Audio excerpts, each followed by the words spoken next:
All right, today we're going to be doing a demo of the RAG Playground, which is just this little side project I built to experiment with some of the leading RAG techniques. For those of you unfamiliar, RAG stands for Retrieval Augmented Generation, and it's one of the primary design patterns for Gen AI solutions right now because it solves for two main issues. One, it allows you to integrate LLMs with any data you want, meaning you can work with more real time information or you can work with proprietary knowledge bases like internal documentation or anything like that.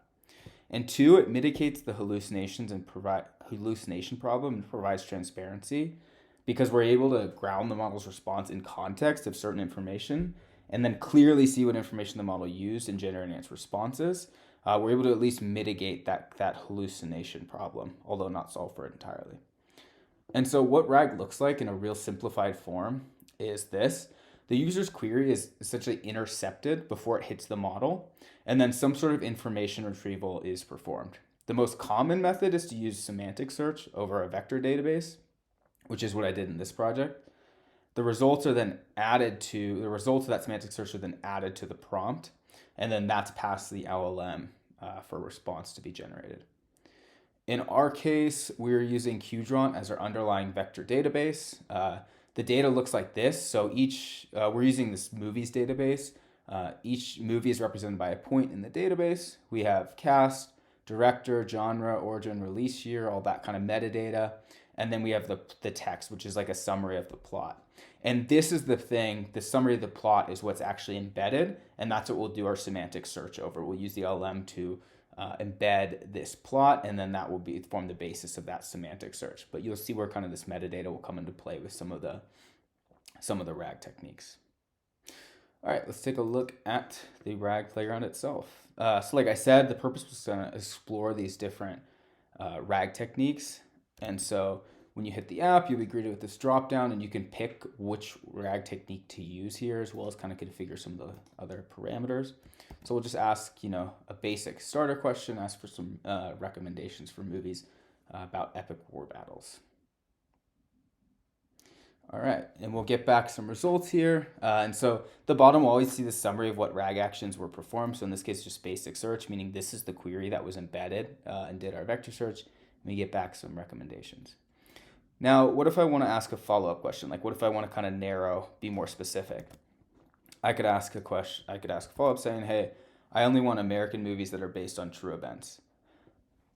And so we're going to use this technique called query rewrite with full context. And so what happens here is, I'll send that query. What happens here is traditionally, what would happen in RAG is in a basic search, you would just embed this query. Now that clearly doesn't have all the context of what the user was looking for. So with query rewrite, what we do is instead of sending just that query, we make an initial LLM call, which gives the whole context of the conversation and then generates a new query that's supposed to be more kind of encapsulate more of the full context the user's looking for. So in this case, you can see the rewritten query, the RAG action that took place was this rewrite query. And it says, can you provide me with recommendations for American war movies about epic war battles that are based on true events, right? So it combined this question with this question, and then that was the search term that was actually used. And that more matched my actual intent. Let me refresh here just for review. And so the next question is, what happens when we want to do searches that require both like semantic context, but also some sort of actual kind of metadata filtering? And this is where self-query comes into play. So the way that self-query works is we do a semantic search, but what we also do is we leverage this metadata. And so we make an initial LLM call and we say, hey, based on this, we provide all the documentation and such in the prompt. And you can see that in the code. In the prompt for what the filtering mechanisms look like in Qdrant, we provide that as well as the query, and the model generates a filter. And then when we do our semantic search, we do it like this vector search, but we also apply the filter to further constrain the results. And this is really useful for those kind of questions that I was just asked. So I asked for something, I said, hey, I'm looking for good Western movies in the mid-1900s starring either John Wayne or Clint Eastwood. And we can see the query filter that was actually generated here. And so you see it says the genre should match Western. The release year should be greater than 1900, and before 2000, not exactly mid 1900s, and then the cast should match either John Wayne or Clint Eastwood, and we get some results. And so one thing that's interesting about self-queries, it's super promising, but you can already see here kind of the issues with it, is it's very hard to get the LLM to actually generate a really worthwhile filter on something even like this data that has a pretty controlled structure. You can imagine an enterprise scale where the data is much more variable. It would be really hard to implement self-query. So for example, you see like movie 1 and movie 3, they don't star Clint Eastwood or John Wayne. And the reason being is the model, when it generated this filter, it used this should. It should have used a must. And so a should basically means it has to match one of these conditions. So in this case, they're all Westerns and they're all in this range. So that's the challenge with self-query. It's super interesting, super promising, but it definitely has its limitations in practice, especially when we talk about kind of enterprise scale. The next one we'll look at here is LLM re-rank. And what LLM re-rank is all about is it's kind of similar to this, if anyone's heard of this chain of thought reasoning, but basically what we do is we separate out LLM filtering in one call and then the actual answer generation.